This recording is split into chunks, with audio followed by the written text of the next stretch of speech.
बिस्मिल्लाह अस्सलाम वालेकुम dear students. मैं हूं प्रोफेसर फैज़ान गुराया और आज का हमारा लेसन जो है ACC 311 के हवाले से है, वेरिफिकेशन ऑफ बैंक बैलेंसेस। इसकी बात करेंगे। अब following point should be consider during verification of bank balance. ये 8 पॉइंट्स हैं, इन्हीं को नीचे वो एक्सप्लेन भी करेगा। Agree the balance with the bank book. Bank balance का बैलेंस बैंक बुक के साथ एग्री होना चाहिए। ठीक है। अगर वो एग्री नहीं होता तो फिर हम क्या करेंगे, रिकॉन्सिलेशन स्टेटमेंट बनाएंगे, देखेंगे कि बैंक का और हमारा बैलेंस क्यों चेंज है। Check the outstanding cheques have been clear with the bank statement. और रिकॉन्सिलेशन में क्या कुछ चेक होगा कि क्या वो चेक्स जो हमने भेजे थे वो क्लियर हुए हैं कि नहीं। अगर नहीं हुए तो फिर हम उनको देखेंगे क्यों क्लियर नहीं हुए। Check that uncollected cheques have been realise. जो कलेक्ट अभी चेक कलेक्टेड नहीं हुए थे क्या वो रियलाइज हुए, कहीं वो डिसऑनर तो नहीं हो गए। Synchronise the subsequent bank statement for dishonour cheque. अगर कोई चेक डिसऑनर हुआ है तो उसकी स्टेटमेंट में उसको स्क्रूटनाइज करेंगे कि ऐसा क्यों हुआ है। Investigate any significant reconciling items unusual nature. कोई भी आइटम जो अनयूजुअल नेचर की है उसको चेक करना है कि वो है तो क्यों है।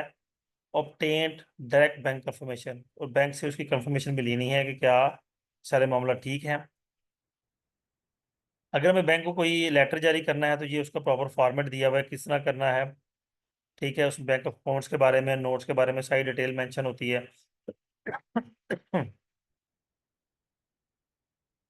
जी।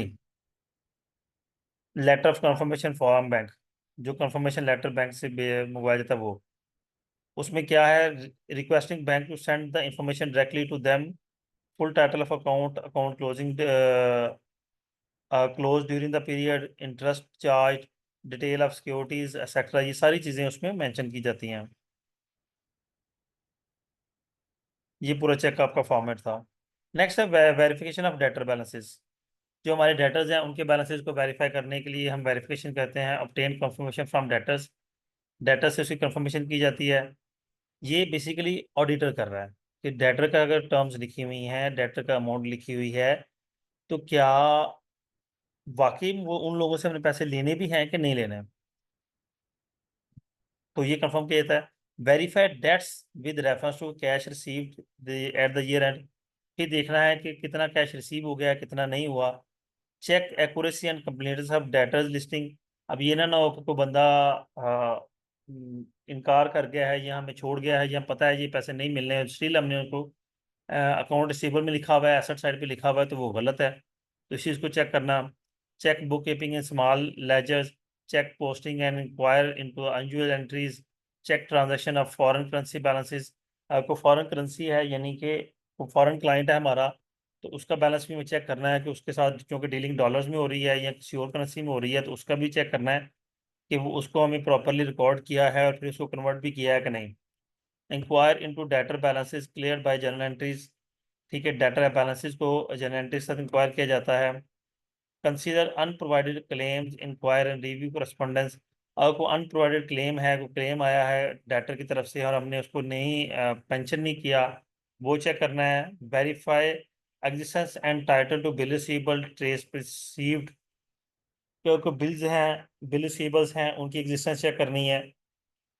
यानी कि इन शॉर्ट डेटर्स की हर लिहाज से वेरिफिकेशन करनी है कि क्या जो अमाउंट शो हुई हैं, जो उनसे पैसे लिए गए हैं, लेने हैं, कलेक्टेड हैं, अनकलेक्टेड हैं, वो सारी चीज़ों को प्रॉपरली वेरीफाई करना है।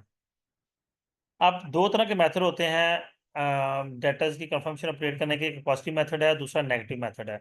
पॉजिटिव मेथड, अंदर positive method company request the debtor to confirm his indebtedness to the company direct to the auditor. Company allow करती है, ठीक है जी, आप डायरेक्टली ऑडिटर को इन्फॉर्म कर दें जो हमारे अ, जो बैलेंस है। Negative method, under negative method the company request the debtor to communicate with the auditor only if he disagree with the balance.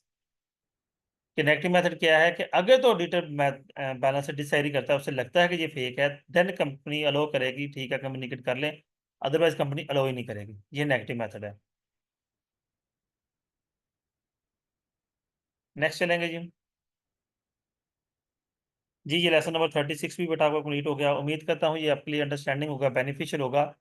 इसमें ये जो आपके पास है difference between positive and negative confirmation, इसको एक दफ़ा रीड कर लीजिएगा।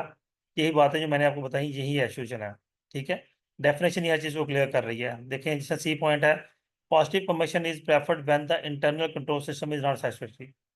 जब इंटरनल कंट्रोल सिस्टम सेटिस्फैक्टरी ना हो तो पॉजिटिव कंफर्मेशन जरूरी होती है कि डायरेक्ट इंटरनल कंट्रोल सिस्टम जो कि नहीं है तो फिर डायरेक्टली डाटा से सबसे रब्ता करके ऑडिटर कंफर्म कर लेता है।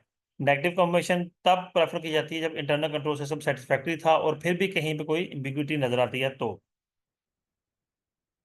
जी, उम्मीद करता हूँ आपके लिए अंडरस्टैंडिंग होगा। अपना ख्याल रखिएगा। अल्लाह हाफिज।